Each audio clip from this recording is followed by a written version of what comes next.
सम्पन्न भएपछि यस क्षेत्रमा उत्पादकत्व वृद्धि हुने अपेक्षा गरिएको छ।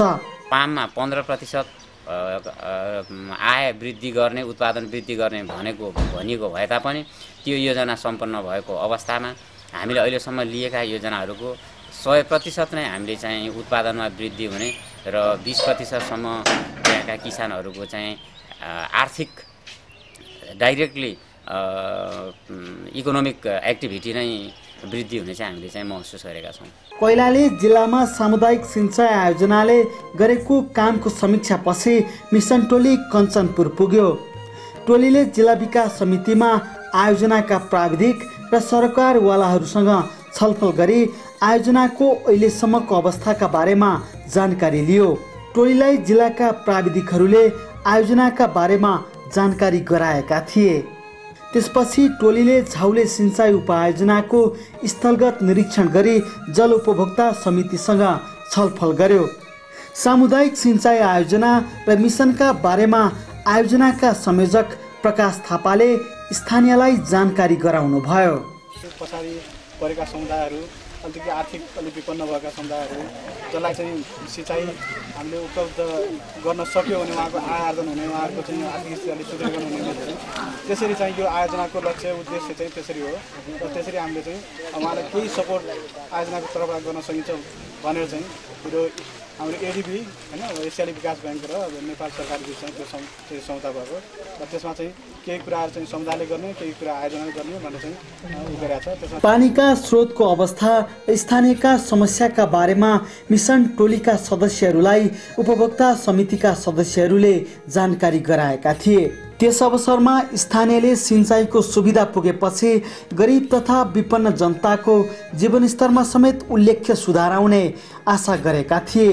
मान्ने जसरी 4-5 कट्टा जमिन भएको मान्छेले पनि समयमा पानी पायो भनेपछि उसले विभिन्न किसिमको कृषिजन्य तरकारी, विभिन्न किसिमका तरकारीहरू चाहिँ लगाएर समयमा चाहिँ आफू लगायत कहीँ बजारमा लगेर पनि बिक्री वितरण गरेर पनि आफ्ना बालबच्चाहरूलाई चाहिँ केही न केही स्कुल पढाउने कापी कलमको सुविधा हुन सक्छ। कञ्चनपुरमा अहिले इलाका छनौटको काम सम्पन्न भएको छ। गरिब, विपन्न, दलित र सीमान्तकृत वर्गका मानिस बसोबास गर्ने र सिंचाइको सम्भाव्यता भएको क्षेत्रलाई आयोजनाले प्राथमिकतामा राखेर इलाका छनौटको काम सम्पन्न गरेको हो। कञ्चनपुरमा 4वटा इलाका छनौट गरी कार्यक्रम सञ्चालन भइरहेको छ। इलाका नम्बर 11 को जैदी र जलारी गाविसमा माग सङ्कलन गरी स्थलगत निरीक्षणको काम आयोजनाले सम्पन्न गरिसकेको छ। भनेको दैजी र झलारी इलाका नम्बर 11 दैजी र झलारीमा चाहिँ हामीले मागहरू सङ्कलन गरेर त्यसको मागहरूको स्थलगत निरीक्षण अर्थात् डिमान्ड भेरिफिकेसन पनि सकेर त्यसपछि बेसलाइन सर्वेको लागि 8वटा उपायोजनाहरू चाहिँ हामीले अगाडि जिल्ला विकास समिति अर्थात् डिआइसिसी भनौँ, district irrigation coordination committee, district implementation coordination committee भन्ने छ जिल्लामा, त्यसबाट अनुमोदन गरेर 8वटा आयोजनाहरू हामीले अगाडि बढाइसकेका छौँ र त्यो 8वटा मध्ये चाहिँ दुईटाको चाहिँ विस्तृत सम्भाव्यता सर्वेक्षण अहिले सम्पन्न भइसकेको छ। आयोजनाले बेसलाइन सर्वेका लागि यस इलाकामा 8वटा उपायोजनाको छनौट गरेको छ। यीमध्ये आयोजनाले 2वटा उपायोजनाहरूको विस्तृत सम्भाव्यता अध्ययन सुरु गरिसकेको छ। अरू इलाकामा पनि माग सङ्कलन गरी स्थलगत निरीक्षणको काम भइरहेको छ। यस जिल्लामा अहिलेसम्म सतह सिंचाइको मात्र माग आएको छ। भूमिगत सिंचाइको कार्यान्वयन प्रक्रियाको अप्ठ्यारो मोडालिटीका कारण स्थानीयले सतह सिंचाइको माग बढी गरेका हुन्। अहिलेसम्म त अब सबै सतहकै मागहरू नै बढी आइरहेका छन्, किनभने भूमिगत सिँचाइमा चाहिँ यो सामुदायिक सिँचाइ आयोजनाभित्रको भूमिगत सिँचाइको कार्यान्वयनको अलिकति मोडालिटी, इम्प्लिमेन्टेसन मोडालिटीमा चाहिँ अलिकति यो लाभान्वित कृषकहरूको जुन योगदान छ त्यो चाहिँ अलिकति चित्त नबुझिरहेको छ। यो आयोजनाको त्यस्तो चित्त नबुझेको हुनाले यो भूमिगत आयोजनाको चाहिँ एकदमै मागहरू कम आएको छ। सामुदायिक सिंचाइ आयोजनाले कञ्चनपुर जिल्लाका कृष्णपुर, रैकावार, बिचवा, बाइसे, कालिका, लक्ष्मीपुर, श्रीपुर, शङ्करपुर, देखतभुली लगायतका गाविसका सम्भावित क्षेत्रमा सिंचाइ पुर्याउने लक्ष्य राखेको छ। कञ्चनपुर जिल्लामा सामुदायिक सिंचाइ आयोजनाले गरेको कामको निरीक्षणपछि मिसन टोली डोटी पुग्यो। डोटी पुगेको मिसन टोलीलाई स्थानीयले बाजागाजा सहित भव्य स्वागत गरे। मिसन टोलीको स्वागतका लागि स्थानीयले ठाउँ ठाउँमा स्वागतद्वार समेत निर्माण गरेका थिए। डोटी जिल्लामा आयोजनाले 4वटा इलाका छनौट गरी कार्यक्रम सञ्चालन गरिरहेको छ। 4 इलाकामा 13वटा उपायोजना निर्माण गरिने आयोजनाले जनाएको छ। 4वटा इलाकामा सञ्चालित भइरहेको छ। यसमा चाहिँ पहिलो प्राथमिकता चाहिँ 3 नम्बर इलाकामा छ। अहिले चाहिँ हामीले चाहिँ यस आर्थिक वर्षमा बगलेक गाविसका 2टा योजनाहरूलाई सञ्चालन गर्ने र अरू चाहिँ बिस्तारै गर्ने चाहिँ योजना छ। यसमध्येमा अब बगलेक चाहिँ यसै आलोमा कार्यान्वयन हुन्छ र अन्य इलाकाका अन्य गाविसहरू को चाहिँ हामीले अहिले प्री फिजिबिलिटी र त्यसपछि अनि सर्वे गर्ने कार्यहरू अगाडि बढ्दैछ। इलाका छनौट गर्दा कृषिको पकेट क्षेत्र, गरिब, विपन्न र दलित समुदाय भएको क्षेत्रलाई प्राथमिकता दिइएको छ। 4 इलाका मध्ये आयोजनाले 3 नम्बर इलाकालाई पहिलो प्राथमिकतामा राखेर काम सुरु गरेको छ। 3 नम्बर इलाकामा गरिब, पिछडेका वर्ग, दलित समुदायको बढी बाहुल्यता रहेकाले आयोजनाले पहिलो प्राथमिकतामा राखेको हो। आयोजनाले यस इलाकामा 2वटा नयाँ नहर निर्माण गर्ने जनाएको छ। यस इलाकाको कुल कमान्ड एरिया 16 हेक्टर रहेको छ। पहिले आकाशे खेतीमा निर्भर यहाँको जमिनमा सिंचाइ सुविधा पुगेपछि कृषिमा विविधीकरण हुने विश्वास गरिएको छ। आयोजना आएपछि मलाई लाग्छ 85% चेन्ज आउँछ यहाँ टोटल्ली के यहाँको चाहिँ आर्थिक उन्नतिका पाटाहरूदेखि इन्कम जेनेरेसनका कुराहरूदेखि भोकमरी घटाउने कुराहरूदेखि गरिबी निवारणका कुराहरूदेखि र यहाँको महिला सशक्तिकरणदेखि सम्पूर्ण यहाँको जात जाति दलित वर्ग पिछडा वर्ग सबै उहाँहरूको चाहिँ आर्थिक उन्नतिका पाटाहरू मार्ग प्रशस्त हुने भएको हुनाले इन्डियाको भर नपर्नुपर्ने अवस्था सिर्जना हुनेछ र उहाँहरूले घरमै बसेर चाहिँ एउटा आफ्नो परिवारलाई खुसीपूर्वक चाहिँ घरमै आर्थिक उन्नतिका पाटाहरू प्रशस्त गरेर चाहिँ उहाँहरू समृद्ध हुन सक्नुहुनेछ। डोटीमा अधिकांश सतह सिंचाइको माग छ। पानीका स्रोत यथेष्ट भए पनि त्यसलाई व्यवस्थित गर्न नसकिएकाले स्थानीयले सतह सिंचाइको माग गरेका हुन्। सबै सर्फेस इरिगेसनकै मागहरू छ र कुनै कुनै ठाउँमा चाहिँ ट्याङ्क सिस्टमको पनि मागहरू आएको छ। यसबाहेक केही ट्याङ्की निर्माणको माग पनि आएको आयोजनाले जनाएको छ। यस जिल्लामा पानीका थुप्रै स्रोतहरू छन्। जलस्रोतको व्यवस्थित रूपमा उपयोग हुन नसक्दा हजारौं बिघा कृषियोग्य भूभाग बाँझो बनिरहेको छ।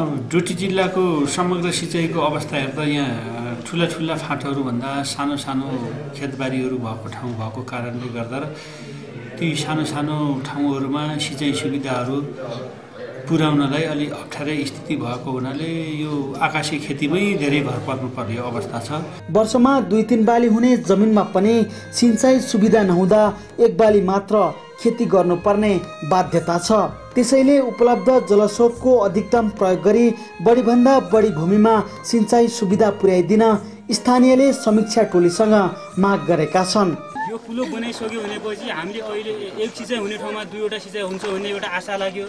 एउटा बनाइसकेपछि एउटा त्यो फाइदा जस्तै अब हामीहरूले यहाँबाट सरहरूले आएर हाम्रो यो डोटी जिल्लाको हाम्रो प्रथम यो कुला र कुनाल भनेर हाम्रो पहिला दिनुभएकोमा हामी खुसी छौँ। हामी सबैले अब हामी कुला बनिसक्यो भने चाहिँ पानी हाम्रो खोलाबाट जति खोला थियो उति हाम्रो खेतमा पुग्न सक्छ भन्ने एउटा आशा छ। हाम्रो व्यवस्था भएपछि केही तरकारी खेती पनि गर्न सकिन्थ्यो, हामीले केही अरू खेती पनि गर्न सकिन्छ। किनकि अहिले त हाम्रो खोलामा 2 घट्टे पानी छ। हाम्रो जेठको महिनामा त खोलाको 2 घट्टे पानी यति पनि पुग्दैन खेतमा। त्यो खोलाको पानी खेतमा पुगेपछि हिउँ बर्खा पुगेपछि केही न केही तरकारी खेती, केही फलफुल खेती, केही आफ्नो करिसाबारी गर्न सक्छन् कि भन्ने आशा छ। जनताको माग र जिज्ञासाको जवाफ एसियाली विकास बैंकका वरिष्ठ वातावरण अधिकृत दीपक बहादुर सिंहले दिनुभएको थियो। प्रमुखहरूलाई सहयोग गर्नको लागि यो लघु वित्त कार्यक्रम भनेर चाहिँ नि यो माइक्रो फाइनान्सको चाहिँ लघु वित्त कार्यक्रम भन्ने छ। त्यहाँका मान्छेहरू चाहिँ नि तपाईहरुको आउनुहुन्छ, तपाईहरुको ग्रुप फर्म गर्नुहोस्, ग्रुप बनाउनुहोस्, तपाईहरुको समूह बनाउनुहोस्, महिलाहरूकै समूह बनाउनुहोस् र त्यसपछि तरकारी खेती गर्न हो कि अथवा तपाईहरुले बाख्रा पालन गर्न हो कि के गर्न हो तपाईँहरूले त्यो समूहले पैसा पाउँछ है। त्यो पैसा लिनको लागि तपाईँहरूले धितो राख्नु पर्दैन, तर त्यो पैसा तिर्न त पर्यो उसलाई। अलिकति उसले ऋण दिए बापत ब्याज पनि अलिकति उसलाई दिनु पर्यो, तर त्यो चाहिँ नि सहुलियत दरमा तपाईँहरूलाई चाहिँ नि त्यो ऋण पनि उपलब्ध हुन्छ होइन। तर त्यो ऋण लिएर पनि तपाईँहरूले बिस्तारै तरकारी खेती गरेर चाहिँ बेचेर अथवा बाख्रा पालन गरेर बाख्राबाट चाहिँ आएको आम्दानीले बिस्तारै चाहिँ तिर्दै गएर चाहिँ तपाईँहरूले त्यो गर्न सक्नुहुन्छ होइन। त्यो कार्यक्रम पनि आउँछ तपाईँहरूको है। एउटा त्यो आउँछ, अर्को चाहिँ नि कृषिको मान्छे साथी पनि आउनुहुन्छ।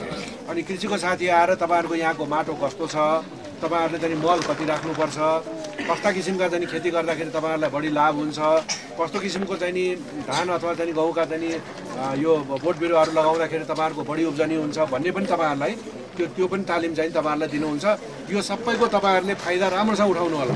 त्यो तपाईँहरूको लागि आएको हो, आफूलाई चाहिएको चिज, आफूले खोजेको चिज उहाँहरूसँग माग्नु होला। तपाईँहरूले जे दिन्छ नि हुन्छ हुन्छ भनेर नबस्नु होला होइन। ल भन्नु त तरकारी खेती हामीले के गर्ने, कसरी गर्ने, मल कहिले हाल्ने, कस्तो मल हाल्ने होइन, मैले चाहिँ त्यो बिउ कहाँबाट लिएर आउने, उन्नत जातका बिउ कहाँबाट लिएर आउने, यस्ता सबै चिज तपाईँहरूले पनि उहाँहरूसँग चाहिँ सोध्नु होला। उहाँहरूले तपाईँहरूले त्यसमा पनि सहयोग गर्नुहुन्छ। सामुदायिक सिँचाइ आयोजनाको समीक्षा 6 महिनाको अवधिमा वर्षको 2 पटक हुँदै आएको छ। आयोजनाले गरेका समग्र कामको प्रगति मूल्याङ्कन गरी भावी कार्यदिशा तय गर्न मिसन टोलीले समीक्षा गर्ने गरेको छ। यस पटकको मिसन योजनालाई सही दिशामा डोर्याउन कतिको सहायक सिद्ध भयो त? मिसन टोलीका team leader Cindy Malvicini. This is the second review mission. The first mission was just the inception mission back last October. There's a lot of work that needs to be done. They are a little bit behind. The government and the consultants are a little bit behind in implementing. We would have expected that there would be about 30 sub-projects that would have the design documents completed for them, at least the initial feasibility assessment completed. That was supposed to be done by the end of February, but there are only a few of them that are in that stage now. So the purpose of this mission has been to discuss what the implementation issues are and get them on track. उहाँले यी आयोजनाले स्थानीय उत्पादनमा वृद्धि भई गरिब जनताको आय स्तर बढ्ने विश्वास व्यक्त गर्नुभयो। This program being not only rolled out in the 12 CIP districts but across the country in general. So we're hoping that Dolidar specifically learns very much from CIP and is able to implement that even in the other districts that are not covered now. सामुदायिक सिँचाइ आयोजनाले पहाडमा 25 hectare भन्दा कम क्षेत्रफल र तराईमा 200 hectare भन्दा कम क्षेत्रफलमा सिँचाइ हुने साना सिँचाइको उपायोजनाहरूमा लगानी गर्दछ। हवस् त, सिँचाइको आजको यो प्रस्तुतिका साथसाथै कार्यक्रमको निर्धारित समय सकिएको छ। प्रतिक्रिया र सुझावका लागि हाम्रो कार्यक्रमको ठेगानामा सम्पर्क राख्नुहोला भन्दै आजको हाम्रो सम्पूर्ण टिम लगायत म सन्देश घिमिरे पनि बिदा हुन्छु। नमस्ते।